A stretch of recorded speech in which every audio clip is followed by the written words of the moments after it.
Good morning everyone. আজকে আমার varsity নাই, তো ঘুম থেকে উঠলাম 12টায়। এখন বাজে প্রায় 12টা 10। ফ্রেশ ট্রেশ হয়ে আসলাম, এসে একটু বারান্দাতে বসলাম। আজকে যেহেতু ভার্সিটি নাই, তো এখন বের হব না, এখন রুমে যাব। রুমে গিয়ে একটু পড়াশোনা করব, দেন দুপুরে দেখি কোথাও খাইতে যাইতে পারি, আর বিকালে দেখি কোথাও যাওয়া যায় কিনা। তো এখন যাই, পড়তে বসি। এখন বাজে 2টা 40। এখন আমার পড়া একটু শেষ করে রাইটিং মডিউলটা একটু প্র্যাকটিস করছিলাম, প্র্যাকটিস করে এখন বের হয়েছি দুপুরের খাওয়ার উদ্দেশ্যে। সকাল থেকে কিছু খাইনি, একবারে দুপুরে খাবো। তো লিফটের জন্য দাঁড়ায় আছি, দেন লিফট আসবে, দেন নিচে এখানে একটা বাংলা হোটেল আছে, বাংলা হোটেলে খাইতে যাবো। খাওয়া দাওয়া শেষ। আজকে ভাত খাইছিলাম গরুর মাংস দিয়ে।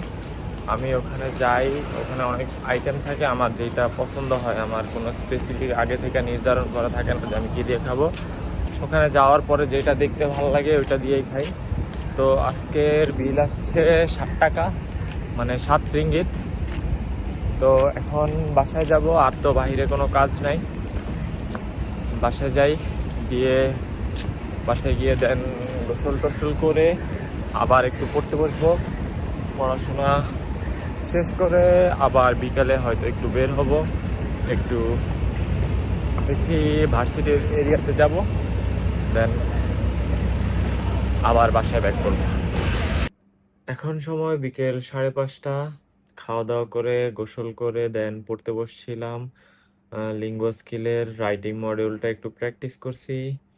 দেন এখন আর কোনো কাজ নাই, হয়তো বিকেলবেলা একটু বাইরে ঘুরতে যাব।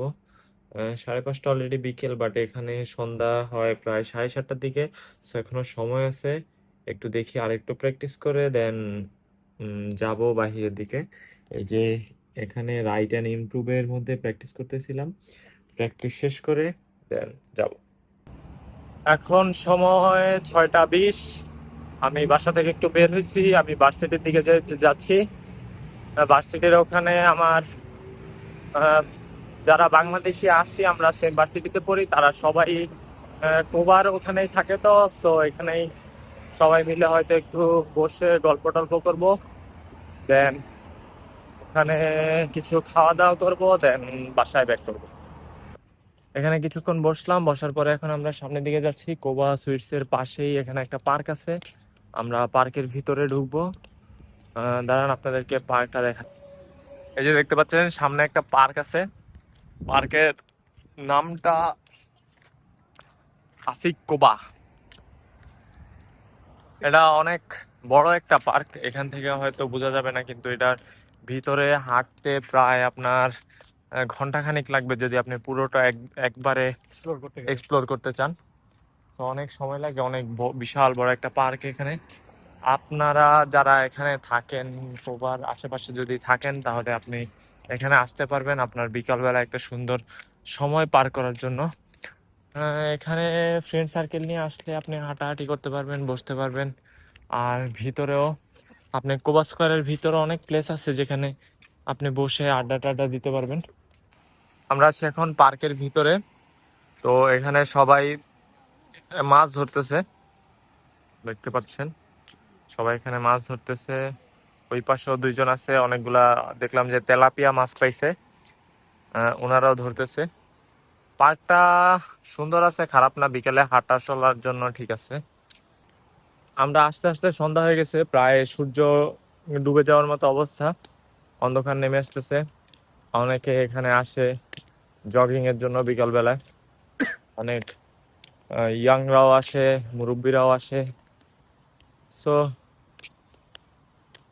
সুন্দর, ওভারঅল পার্কটা সুন্দর, অনেক বড়। এমন একটা প্লেস আপনি ভাবেন যদি বাংলাদেশে থাকতো তাহলে এটার পরিবেশটা কি হইতো। এদিক দিয়ে চারপাশে একটা কাপল প্লেস, কাপলদের জন্য, আর এটুক পুরাটা ফুচকার দোকান থাকতো, খাবারের দোকান থাকতো। এরকমই হইতো বাংলাদেশ, এটা যদি বাংলাদেশে থাকতো আর কি। শুধুমাত্র হাঁটার জন্য এই রোডটা থাকতো, হ্যাঁ হ্যাঁ তাও পুরোই হ্যাসেল থাকতো। হ্যাঁ হ্যাঁ কিন্তু সেই তুলনায় মালয়েশিয়াতে অনেক ভালো। দুইজন মানুষ কিন্তু খুব ইজিলি হারা যাচ্ছে, কোনো কোলাহল নেই, কোনো রকম কোনো ওই যে ফুটপাতের দোকান নেই, প্লাস কোনো রকম ইলিগেল কোনো কিছু দেখাও যাচ্ছে না। হ্যাঁ হ্যাঁ। আর এটা বাংলাদেশে থাকলে অবস্থা খারাপ। এই জায়গায় আপনি অনেকগুলা ব্যানার দেখতেন যে প্রত্যেকটা গাছে গাছে বোটানিক্যাল গার্ডেনের মতো, যে অশ্লীল কাজ থেকে বিরত থাকুন, আল্লাহকে ভয় করুন। কিন্তু কিন্তু এখানে এমন কিছুই নাই। তো সবাই আসে, একা একা আসে, অনেকে ফ্রেন্ড সার্কেল নিয়ে আসে। সবাই যে যার যার মতো, কে হ্যাঁ, কারো দিকে তাকানোর সময় নেই এখানে। এখানে পরিবেশটা অনেক ভালো। এই যে আমাদের ইউনিভার্সিটি দেখা যাচ্ছে একটু সামনে, ইউনিভার্সিটির একদম অপোজিটে পার্কটা। পার্ক থেকে বের হইতে হইতে রাত হয়ে গেছে। এখন আমি একা একা যাচ্ছি বাসার দিকে। আর কোনো কাজ নাই, একটু খাওয়া দাওয়া করছি, এখন বাসার দিকে যাব। বাসায় গিয়ে আবার পড়তে হবে ইংলিশ প্রফিসিয়েন্সির জন্য। দেখি কি পড়া যায়। আর আমার ক্লাসের এখনো কোনো হোমওয়ার্ক বা কিছু দেওয়া হয় না, যেহেতু জানুয়ারি ইনটেকে স্টুডেন্ট এখনো স্টিল অনেকেই আসে নাই। সো জাস্ট ইন্ট্রোডাকশন এগুলাই হচ্ছে, এখনো ফুললি পড়ালেখা শুরু হয়নি। সো ক্লাসের কোনো কাজ নাই, জাস্ট এখন ইংলিশ প্রফিসিয়েন্সিতেই ফোকাস করতে হবে। এখন সময় 11:30। আসছি রাতের খাবার খাওয়ার জন্য, একটা বাঙালি রেস্টুরেন্টে আসছি। তো শেষ করে বাসায় চলে যাব, দেন গিয়ে আবার পড়তে হবে। তো আজকের ভিডিওটা এই পর্যন্তই। ভালো লাগলে লাইক, শেয়ার এন্ড সাবস্ক্রাইব করে দিবেন। তো দেখা হচ্ছে পরের অন্য কোনো ভিডিওতে। Till then take care, bye by.